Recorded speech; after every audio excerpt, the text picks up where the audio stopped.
Hello, everyone. Welcome to our CSA Ideas Lab. This is part one of the series we're doing for CSA member success.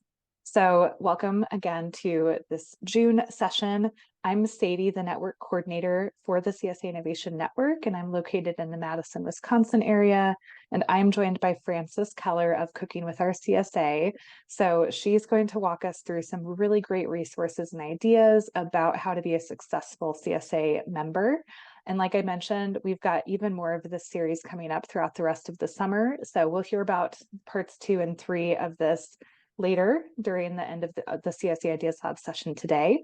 But we're recording this, so in the interest of time, I'm going to go ahead and get us going here.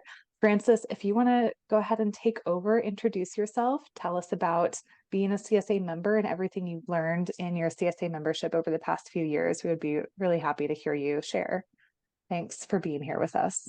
Yeah, thank you so much for the invitation to help facilitate this series, Sadie. I'm looking forward to today and the conversations ahead for the next two sessions as well. And just hello, everyone. I am so excited to see you here today and to be able to share a little bit from my experience as a CSA member and how my family and I have really leaned into seasonal cooking, predominantly with our farm CSA box. I'll share a little bit more very briefly shortly on what that has looked like for us over the years and a few key lessons that I've learned along the way. If you want to click on over to the next slide, Sadie. So our session time together today is really going to hone in on what led us to join the CSA. It's something we've always kind of kicked around as an idea, something we would want to do as a family. I have two small children, ages 5 and 11, a very active labrador as well. And so we're based in, or we live currently in Pomona, California. That's about an hour east of Los Angeles. So we're in Southern California, land of like perpetual sunshine and a year-round CSA, which you'll hear about momentarily. I'll share those initial lessons and reflections, especially during our first year as CSA members. We've been members now for 4 years. And so thinking about what that learning curve felt like in the beginning is where I'm centering the discussion here today. And then just sharing briefly about some of those initial kitchen and pantry essentials or staples that kind of just can help us kickstart our journey cooking with a CSA. And then we'll have a little bit of time for some Q&A if there are some questions that come up along the way. On the next slide, there's just a brief intro about what this website is all about. So it's a food blog. It's a food website that's dedicated to sharing recipes and tips for home cooks. So it's CSA centered, but definitely focused on seasonal cooking and seasonal recipes. And then on the next slide, sharing a little bit about the background here. It's not, let's see, on the next slide, Sadie, if you don't mind. Yeah, so a little bit about me here outside of my work here in developing recipes and then writing the blog.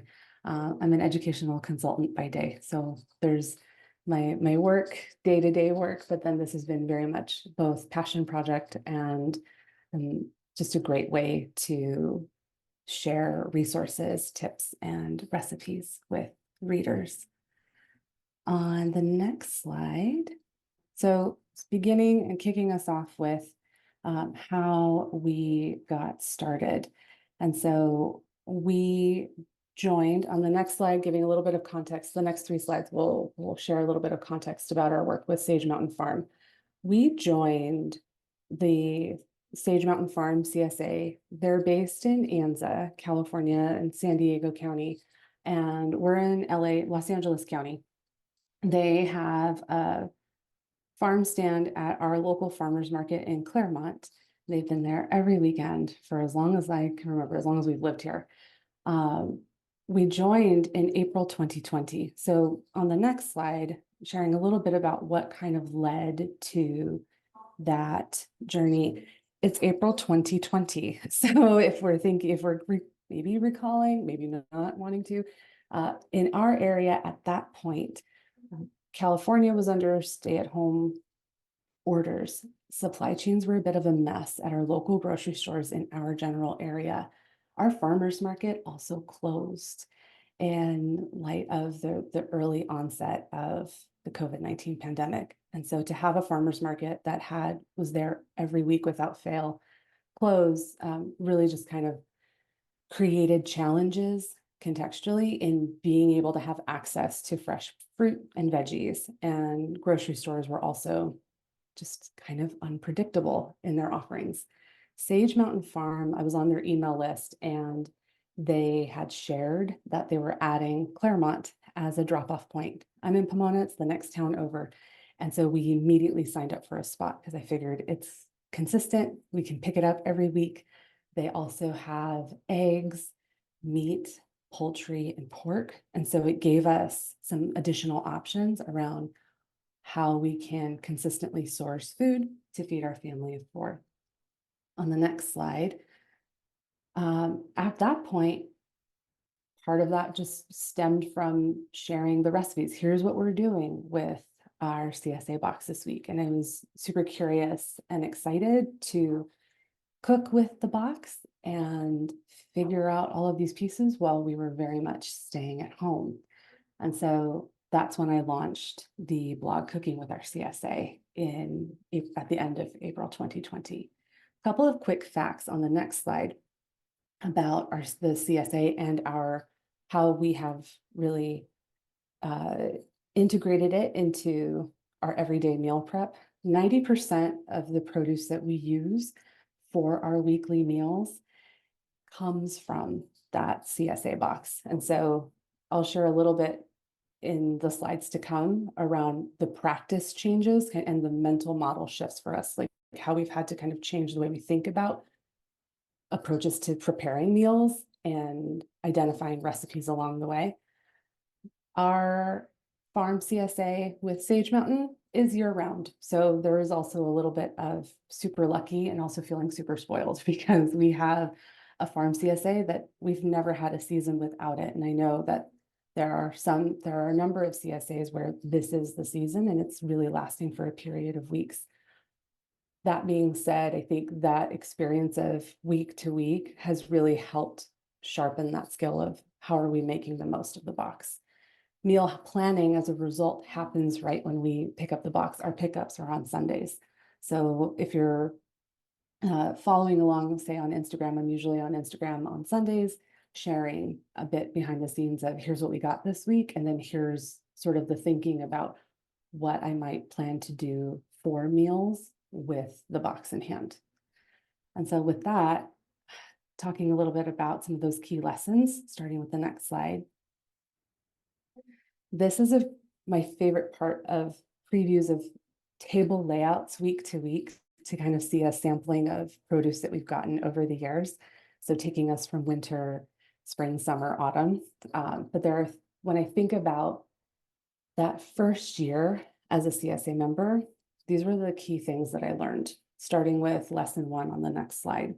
And that first part was really learning to plan the meals after unboxing. So if you're a CSA member and this is your first time, you've just joined one, there's this practice shift that we'll experience around shopping for or gathering produce items or grocery items before we pick up the box. And what I started to learn very quickly in those first weeks was that I had either too much of something or I didn't have the game plan to use up everything that was in the farm box that I received. As a result, that first week or two, I remember very quickly, greens were starting to wilt quicker than I was expecting.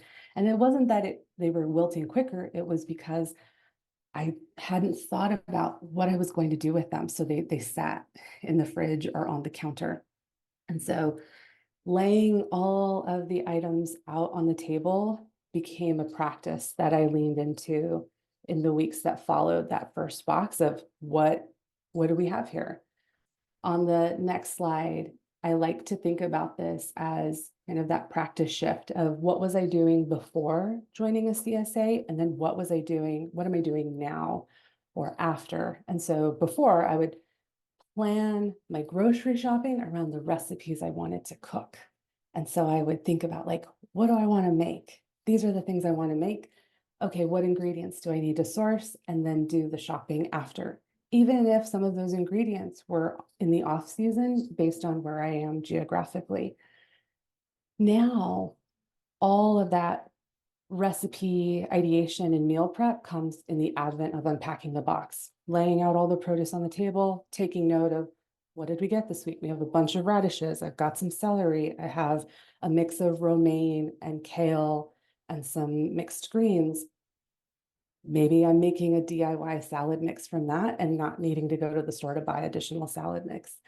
And then building both the recipe list and the meal plan from the box. So for those who might be new or just continuing to evolve in our practice as cooking with the CSA as CSA members, definitely thinking about how do I shift from in planning the meals after I see what I've received from the farm.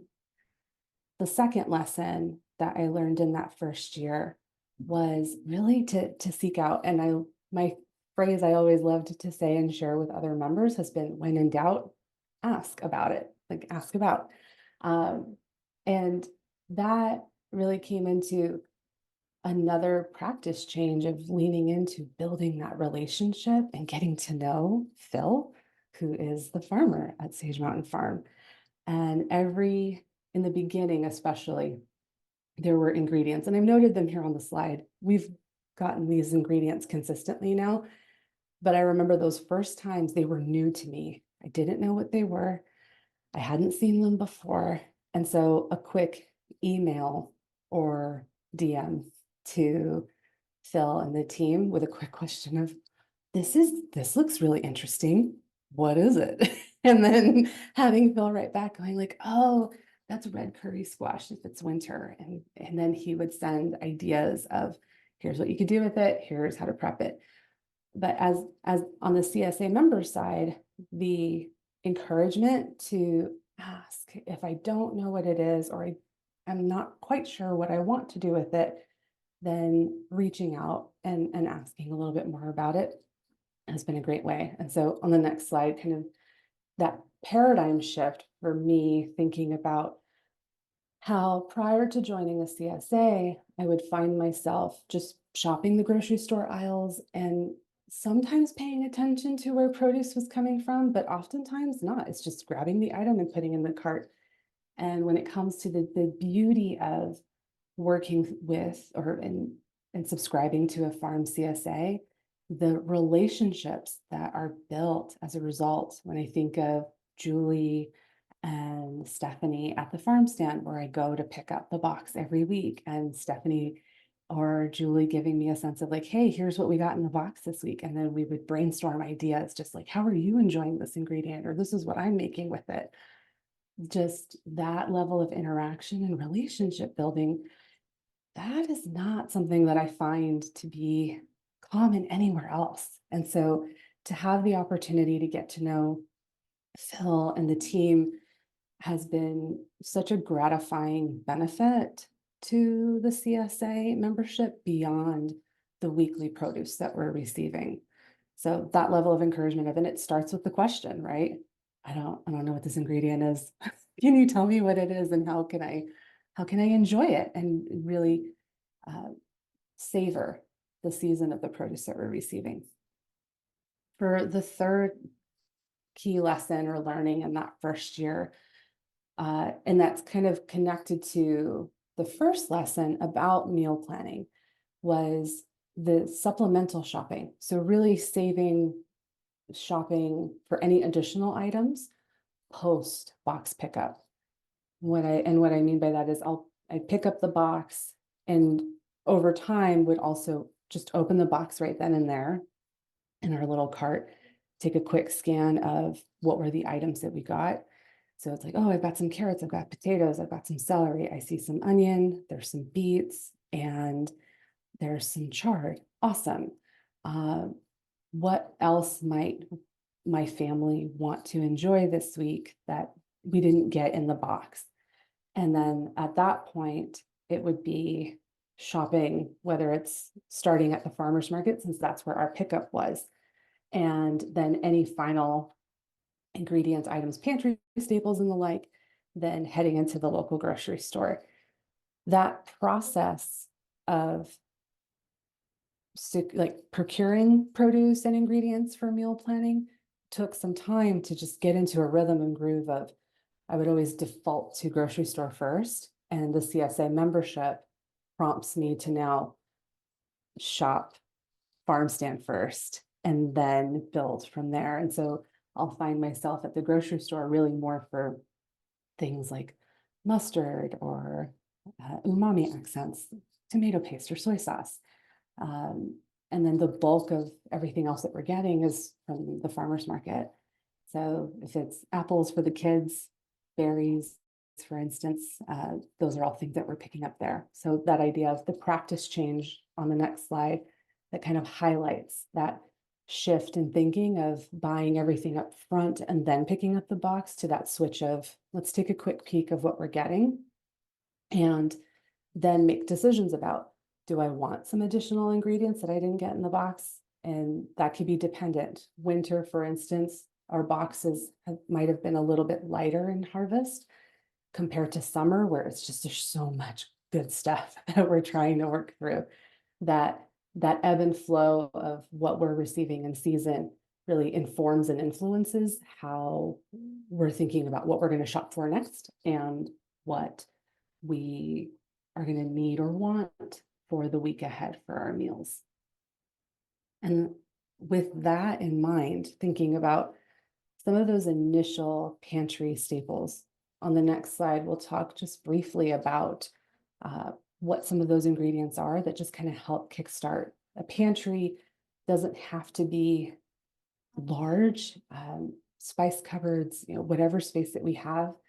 My encouragement to readers is always that we want to cook with the flavors that we enjoy, and we don't need to go buy a whole host of specialty ingredients unless we really want to. But that cooking with the seasons should be delicious, absolutely, and something that we can do day in and day out that is just something that we can enjoy. And my favorite way to think about it is, and have talked about this with other CSA members before, is all of those produce ingredients can feel like puzzle pieces, or I have kiddos that are into Legos right now. And like all of these pieces, like how do we bring this everything together to make something delicious, and artful on a plate, if that's something that feels enjoyable to us. And other days, like for me, it's, I just need to get something on the table super quick, but I need to make sure that I'm using all the produce that we got here. It's cooking with a CSA has definitely become the most delicious puzzle to assemble. With that, thinking about what are some of those pantry essentials or ingredients. And this gives us a preview into what we're going to do a deeper dive on June 28th, but at least on the next slide, just kind of kicking us off with what are some of those like initial things. This is a picture of part of my pantry. There was a lovely little closet in our townhome that my husband, who's also a woodworker, we looked at it. We're like, how can we use the space? And he goes, how about I build a pantry? Yes, awesome. Love you so much. This was great. And so over a weekend, he went ahead and built in the shelves so that we could have some space to just store some things. And when I think about the initial kind of list of, absolute must-haves, and again, we'll do a deeper dive into this on the 28th and kind of leaning into like, what are some of those fantastic ingredients to consistently have on hand? Oils and vinegars to the right-hand side, top right-hand side of the slide here. Oils and vinegars help with all kinds of things, from marinades to dressing, salad dressings in particular. Lately, I've gotten into the practice of making 1 or 2 salad dressings just for the week, because we've been getting a lot of greens and it's early summer here now. So the idea that, we're making salad mix from the greens that we have. So I chop them up, put them in a bag for the week, and then I can make a couple of dressings or marinades that last through the next 5 days. And that helps me kind of focus in on either a cuisine type that we're kind of craving for the week or flavor profiles. So having an assortment of oils and vinegars that you enjoy. Balsamic is one I consistently have on hand, a good quality red wine vinegar, white wine vinegar, apple cider, like lots of whichever you just enjoy and appreciate. It's great to have on hand. Towards the bottom right-hand side, that large basket of dried beans was one where Rancho Gordo is the dried bean company that it's based in Northern California, and it's been one of my favorites for a long time. I just will every quarter purchase a number of dried beans, and canned is also great as well. So just depending on time that we have to either slow cook beans or enjoy just the convenience of I need a couple of canned pantry staples in my cupboard to pull together for either salads or soups or to make dips or hummus. Having those on hand really helps to just continue to sustain our cooking efforts with the CSA box. On the lower left-hand side, there's assorted pastas, grains, flours, and that can all also be based on dietary preferences and needs. So if it's gluten-free, you have that on hand. The key here is buying the things and having items in stock that are helpful to you, but are ones that you know that you're going to cook with often. Early on, a few years back, I had bought very expensive specialty vinegars thinking like, oh, it's this one recipe in this one cookbook, and I bought the bottle and it literally has been there for 8 years, like confession time, where I'm going, I think it's still good. I'm not sure it's still good, but that it's still there. So I made it for that one dish. And I feel like when cooking with the CSA box, it's the everyday. So it's just, I'm going to need ingredients that I know I'm going to use every day, and that I can continuously just have on hand in stock. And to that end, towards the upper left-hand side of the screen, we'll talk about this as well on the 28th, like choosing, like, what are those umami accents? What are those flavor profiles that I'm drawn to that I just want to continuously have on hand? And so kind of that sneak peek of what are some of those initial pantry staples. I do have a couple of blog posts that kind of dive deeply into that, and I could probably pop those into the chat shortly if that's something the group would like. But beyond that, getting started with cooking with the CSA doesn't need a whole lot, but the efforts are definitely worthwhile. And so from there, on the next slide, I think we have some time for some questions. Yeah, thank you, Francis. I am going to go ahead and stop sharing. So if people want to turn their videos on, come off mute, we can have open discussion for a little while before we wrap up the meeting. I can start us off with a few questions, and again, gratitude for Francis for sharing your experience and telling us a little bit more about your CSA membership. And this is being recorded, so we'll be able to send this out very soon, and you can share it with your CSA member friends, people you wish you were CSA members, your current members, to help them get started with the season, etc. But something that I was wondering as you were talking through your process of week to week picking up the CSA, shopping, meal planning, is can you explain to us just the level of communication or what types of communication you're getting from Sage Mountain Farm and what's most helpful for you?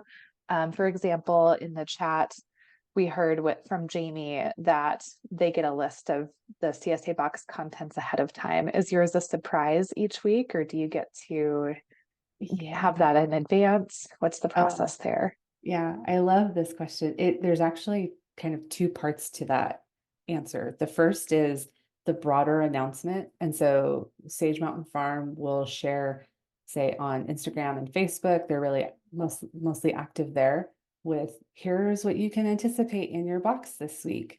We'll get an email blast as well. And there is a note that says, generally, this is what we've got.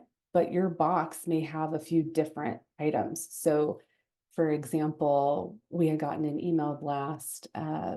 This was around Coachella. So it's a very popular music festival. It's not too far from where we live. And they were there also catering and serving up delicious meals to concert goers. And our boxes for the next 3 weeks after that had fresh young coconuts, which was awesome. But then they had said, like, this isn't something that we have on the regular, but it's just an extra thing that you can expect, or some boxes have it and some boxes don't. So it's kind of like a lottery of produce if you were the lucky one that got a fresh coconut, which we did in a few of our boxes. So it was great to have that for smoothies for the week.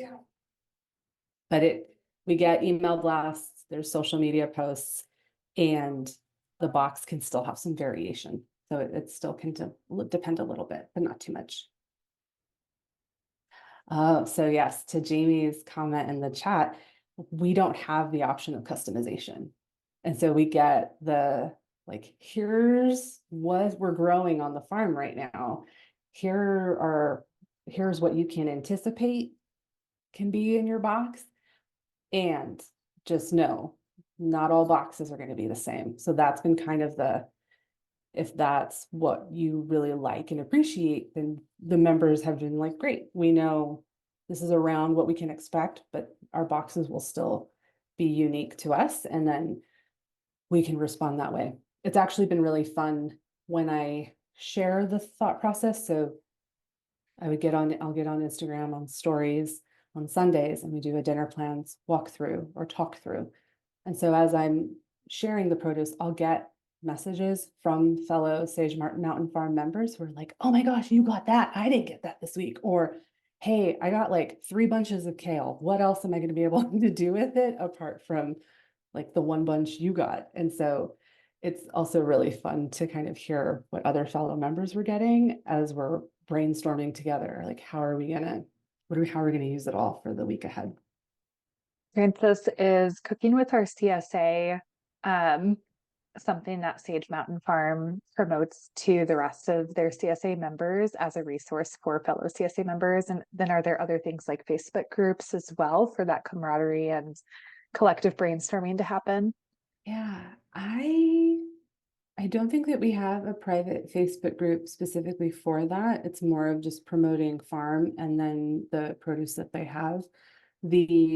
The newsletter will link to recipes that I've shared, and then we'll link to each other's. So cooking with our CSA is its own standalone, and then just working in collaboration with the farm. So they'll promote resources, articles that I've written, recipes, and the like. Great. Yeah, I know a few CSAs in my area who have partnerships with members who do recipe development or have food blogs. And I feel like that's a really great resource for CSA farmers to tap into, because there's probably at least one person among your membership who has this passion for like creating recipes and cooking seasonally, looking at things like doing swaps and modifications in recipes, like Francis has talked about, and we'll talk about more in the next session too. So I feel like that's a great resource and partnership for CSA farmers to rely on and then pass along to all of their members. Yeah, I guess I did want to ask what resources you rely on in terms of finding recipes. This might be what you're mostly covering in our next session, so you don't have to get too far into it. But where are you looking in terms of meal planning for the week? Do you have just this consistent set of recipes that you're coming back to now and changing up what veggies are featured in each dish, or what's really your process for that? Just a sneak peek, at least. Oh, yes, I love this question so much. There's a number of either food websites, resources that I've kind of leaned on, especially early on. So there was always that initial Google search of recipes with, and then enter said ingredient. I have a very robust, it is a continuously growing collection. No, I'm not trying to activate Siri. I have a very robust collection of cookbooks. Perla Myers. So if anyone's heard of Perlmeyer's, so the art of seasonal cooking is one that I just absolutely love and will kind of thumb back to time and again through the pages. There is Adler's, I think it's Everlasting Meal. I might be getting authors mixed up. I'm trying to look them up really quick. Yeah, Tamar Adler's Everlasting Meal. That was a book that was very helpful in kind of unpacking process of how to use in all of those ingredients. An example I remember, and it stayed with me around boiling water for pasta, for instance. And at that time, years ago, it hadn't really occurred to me to cook the pasta and then I can add in the veggies because the pasta water is already seasoned and you have all of that delicious starch that you can make the delicious sauce as a result once you've cooked the vegetables. And or using it also to make stock so that it's like nothing's going to waste. It's an everlasting meal. And so that was such a paradigm shift for me when thinking about, as I'm preparing different aspects of the meal, how do I maximize ingredients to the fullest extent? And so even if it's certain just famous chefs, cookbook authors that have been favorites, and thinking about you know, how they're thinking about savoring those ingredients.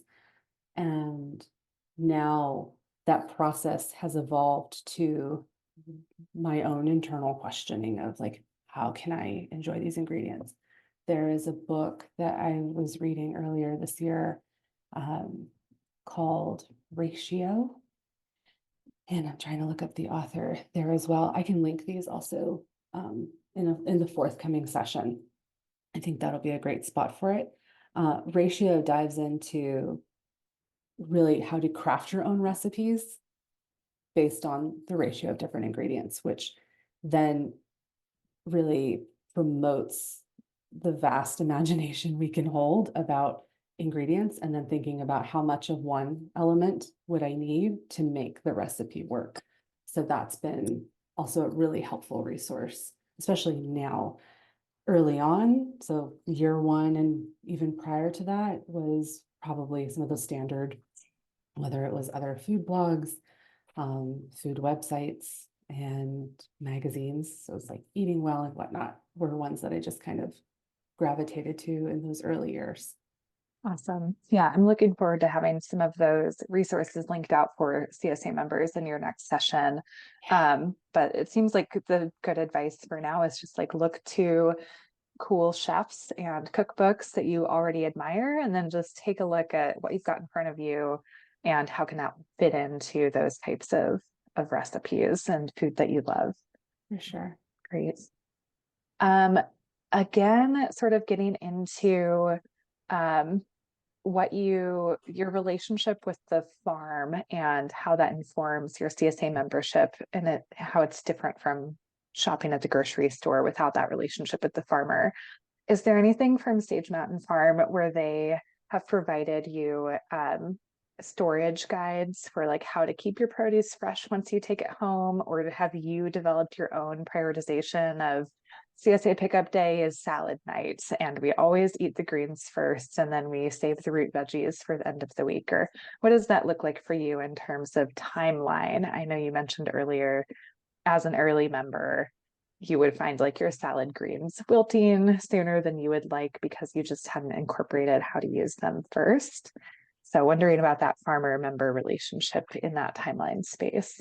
Yeah, absolutely. The questions that I would ask early on were all about what's the best way to store, and there wasn't any printable or handout necessarily, but I think it's just been conversations over time, and it's prompted me on the back end to start putting all of that down to paper as well, whether it's storage tips for, and it's content that I've shared on Instagram, but it doesn't quite live, say, on the website. And those are things that are forthcoming in terms of CSA resources and helpful kitchen tips that are just evergreen in like, we're always thinking about what's the best way to maximize freshness in the produce. And I think one massive benefit to a CSA membership, at least from what we've experienced with the farm, has been produce can definitely last longer when stored carefully, thoughtfully, appropriately. And so when I think one example I can think of right off the top is fresh herbs, especially mint. So in summer, this is probably about like 2 years ago, I was noticing the mint was developing lots of brown spots really quickly. And then it was a conversation where I was just like, hey, I'm noticing it's doing this. I know that it's not about the harvest. It has to be how I'm storing it. What's the best way to do that? And so then learning quickly, like, oh, treat herbs like flowers, trim off the ends, put them in a vase. If I'm storing mint in the fridge, I might line it with an unbleached paper towel and then stick a bag over it just to help wick away moisture and keep the leaves crisp. The mint lasted 2 weeks. And so then it wasn't about, I need to just make a pesto immediately, or I need to do something with all of it right then and there. But storing it in that way helped me to then chop a few leaves, add it to a bowl of berries for breakfast, toss a few sprigs into salads, or steep some in tea. And then I had the 2 weeks to enjoy the mint versus, oh my goodness, I got a big old bunch of mint and we're making this one thing with it today, or we're eating it like for the next 2 days straight. And so that interaction of asking the questions, having those conversations, getting some of those initial ideas, and then running with them was really helpful to make sure that I could enjoy all of those ingredients realistically over time and ensure that I was doing what I could to preserve their freshness. And so things that I might have storage practices I might have had or incorporated prior to joining a CSA, and then realizing, oh, yeah, that's probably not the best way to do it. And so learning about that over time has been really helpful too. I think in just continuing communication with the farm, and in some ways just really taking care of what they have taken care to grow for us in a way. So it feels kind of like that reciprocity of, you took so much time and care to grow something that my family is going to enjoy. How do I ensure that I can keep it as fresh as I can for as long as I can, so that we have plenty of time to enjoy it? Yes, thank you for that.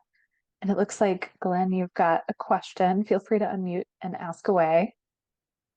Okay, well, first of all, I'm a farmer, so I wish I had people like Francis in my CSA, because that would be amazing. So I just wanted to ask you, Francis, like, we do an unboxing video every week with our bin, and I was curious if you had a couple of suggestions for things that you think are really key to having a successful session like that. Like, our CSA has, maybe 70 members, so it's unrealistic to think that people are going to join a live session and things like that at this point.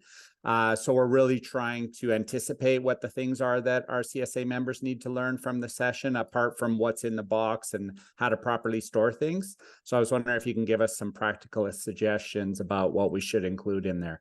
Oh, this is such a wonderful question, Glenn. Thank you so much for asking it. When it comes to the unboxing, I tend to, so what I do ahead of time, so it's kind of like pulling back the curtain from what folks tend to see online, is I'll lay out everything ahead of time and get a sense of taking notes. So I'm writing down my list on a separate sheet of paper, usually construction paper from my kids' art cart, and just like running down like, okay, what's here? And if there are things that stump me, I will message Phil and just go take a picture and go like, hey, what's this real quick? And this is on my end, right, as the member, but laying everything out, taking note of what do we have, and then I will start to brainstorm meals here's what I can make with this, this, and this.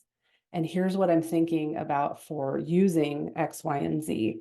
When I do then the unboxing, it's already unboxed, but when I do that talk through with folks, it's really about, okay, here's a quick scan of what we've got. And then I've got 4 dinner ideas for the week. As a disclaimer to that, much of our meal planning focuses on dinner, only because for our family, like for me, I'm kind of slight creature of habit. I want to keep breakfast super quick, super simple. Lunches, I'm a big fan of leftovers. So if I've got leftovers from dinner, that's great. It helps me decide my lunch.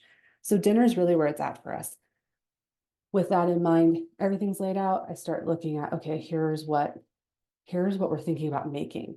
And then if there are additional ingredient, like if I'm incorporating, here are some pantry staples I'm going to pull from the cupboard to then make this work. One example of that was some assorted greens, and just that alone of, I'm going to do this DIY salad mix, or we're going to do some braised greens this week over risotto. And like, I'm going to get some mushrooms from the farm stand at Oak Grove, crisp those up, toss them together with the braised greens, and then serve that on top of risotto. And that process alone of, here's how we're thinking about using those ingredients, I find to be helpful to viewers and readers.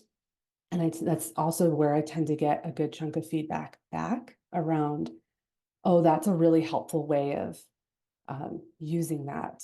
And like earlier this week, I had persimmon butter. So we had a whole host of persimmons from late fall. And I made persimmon butter and I stuck it in the freezer. And so now it's June and I'm like clearing out my freezer, realizing I'm going to need to use that persimmon butter.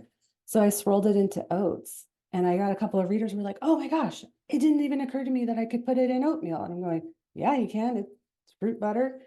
And it was delicious and took me back to October or November. But hoping that's helpful in terms of the unboxing process of how to incorporate, like, here are the ingredients, here are some ideas, and here's what you would kind of need or want in order to use those ingredients to their full potential. That's really helpful. Thanks very much. You're welcome.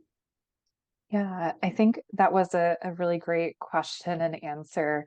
I think that as a CSA member myself, I've found it super helpful to have like recipe blogs linked with the email that I get saying, here's your share this week, or approximately what's in your share this week. So it has like some recipe ideas and then reminders on, here's where you can find our storage tips guide. And then some like back pocket strategies, like roasting.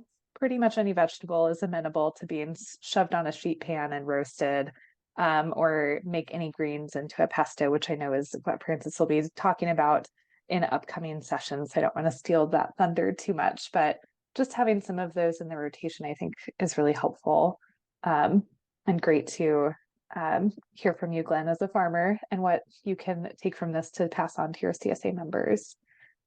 Are there any other questions? Janelle, I know you joined late, but we've got Francis here as a CSA member who runs a CSA cooking blog, and is sharing a bunch of expertise about how to be successful in CSA. So if any questions come up from any of you, feel free to chime in. Otherwise, we'll wrap up here soon. I'm not seeing any other questions at this time. Francis, was there anything that you wanted to add before I get us into the closing out? Not beyond, I think on the closing out slides, we have ways to keep connected. So we can definitely move to screen share there. And then I can just share a little bit about where, if folks are wanting to stay connected, here are the just pieces of where I'm at. So there's Instagram, email is there. So if you're also a farmer that is interested in either links to recipes or resources there, I'm happy to share. And the website also for your reading and enjoyment. And then a few other links there. I think if we're sharing slides with folks post session, Some of the links that you'll get will be that first blog post around the 3 lessons learned.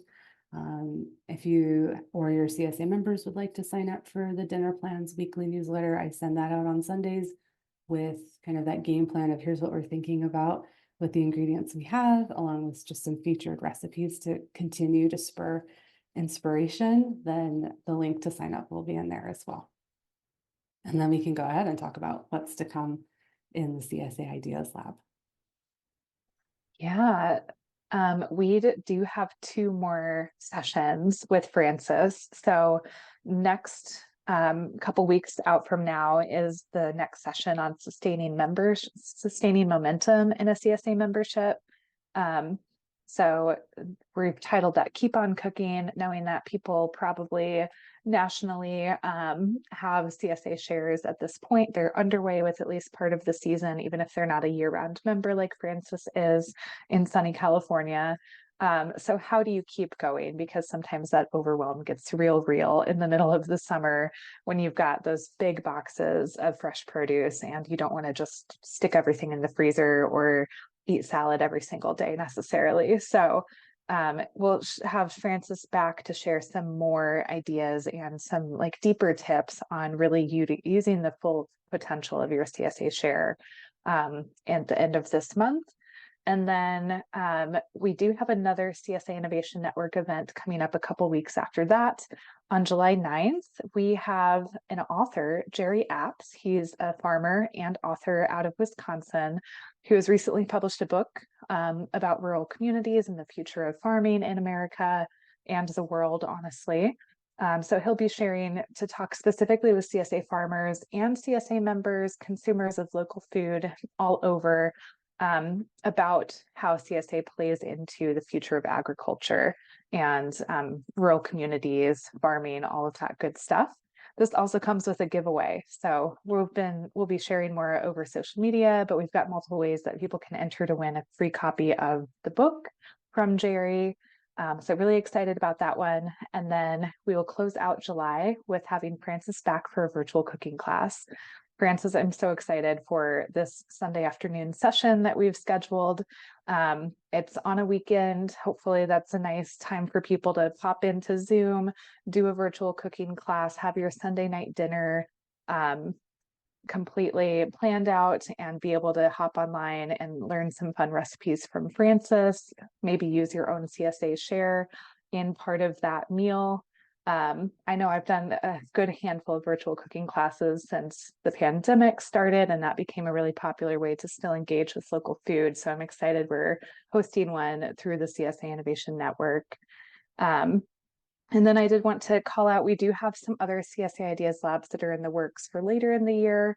We've got some partners in the New York area who have really interesting ways of configuring the CSA model in the context of a really big city, in terms of the farms being outside of the city and then connecting in with buyers in that big city center.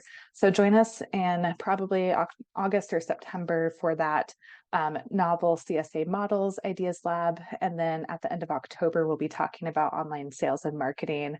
So this one will be great for CSA farmers to think about reaching more members and selling the produce that they so lovingly grow.